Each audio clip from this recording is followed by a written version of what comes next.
God. Ask God.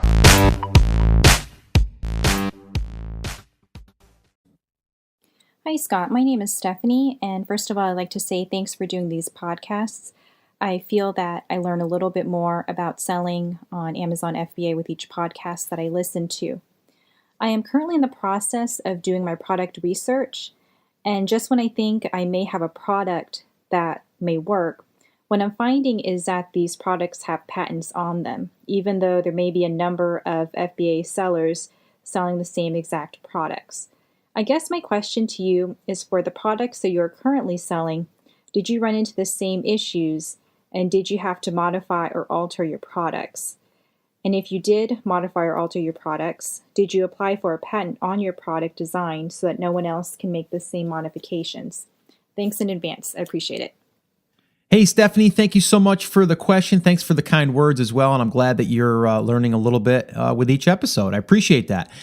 Yeah, patents are tough. I mean, when you're going into any business or when you're offering products, especially with the private labeling, there could be that area that you're just not sure. So number one, it sounds like you've already established that there is patents out there for these products. So me personally, I would stay clear away from them, because you're just asking for problems down the line. And yes, there's probably private labelers going to do it and they'll wait until they get caught, and then, they'll just deal with what's going to happen. Now, I'm not quite sure what will happen. I mean, I know they'll be forced to stop, but I don't know if there's anything that can be done, where they would have to pay back any type of money for sales, any of that stuff. I have no idea. I'm not an attorney, not a legal advisor at all. So I couldn't give you any recommendations on that other than stay clear from any of those. And if you have any doubts at all, then I would contact an attorney, a patent attorney, and then just ask their advice. Well worth the fee that they're going to charge you, whether it's a couple $100, well worth it. But I think there's enough products out there that won't violate a patent. And I think that, you don't have to really worry about it if you go down the line of something that's more on the generic side, that you can just create your own custom packaging and your own, custom labeling and making it your own. I don't think that you're going to have an issue if you just go outside of whatever you're looking into, because it sounds like whatever you're looking at, it sounds like they're more, I guess, mainstream, where you have more bigger companies that have created these in the past.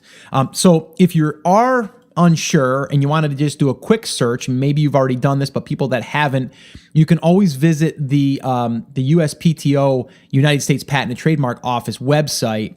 I'll leave a link in the show notes, but I'll just say it here quick. It's www.uspto.gov/patent. And from there, you can do a search.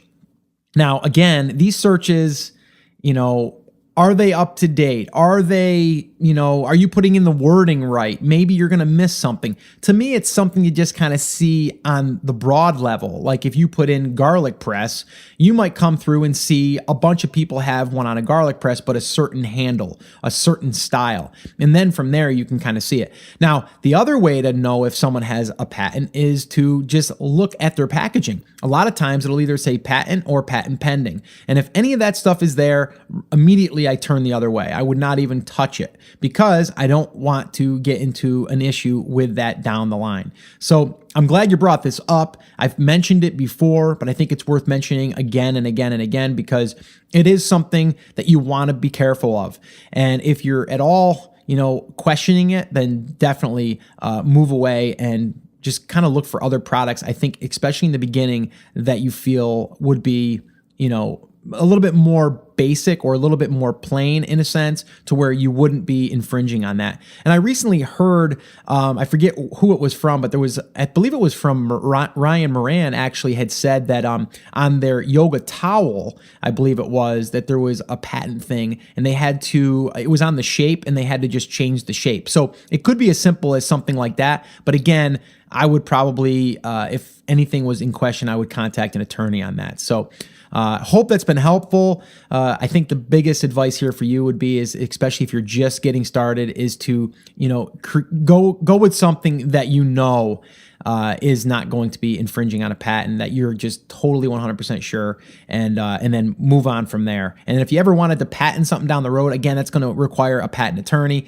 and that's going to create a whole nother, a bunch of hoops to jump through. So just consider that. If you guys want to submit a question, head over to theamazingseller.com/ask, and you can do that. I want to also, again, remind you guys, if you're brand new and this is your first time to the show, I want to welcome you. I love hanging out with you guys. This is just awesome to be able to virtually connect like this. And that's why I love the Ask Scott sessions. But if you are brand new and you're just getting your feet wet and you don't understand the entire process, the entire business model, I would recommend attending one of my live free workshops. This is where I break it down for you in 5 phases: how to pick a market and a product, how to source it, how to do a pre-launch, how to do a launch, how to promote the product, and everything in between. We go over that on a workshop, and we go through every single thing. We also do live Q&A. So if you want to attend one of them, I would love to invite you to the next one, and you can register for the next one by heading over to theamazingseller.com/workshop, and you can register there for an upcoming workshop.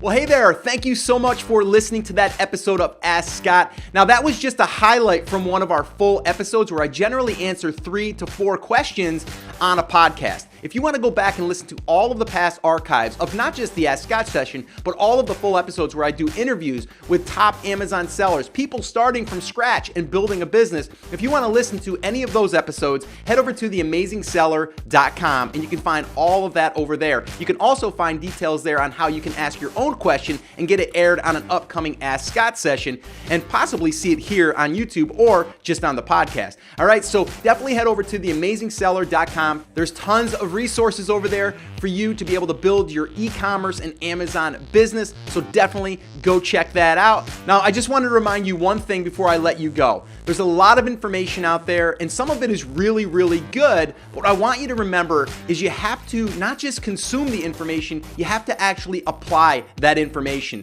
So take this information that you learned here today and apply it to your business, and this way here you can get results. As my shirt says, I wear it almost daily.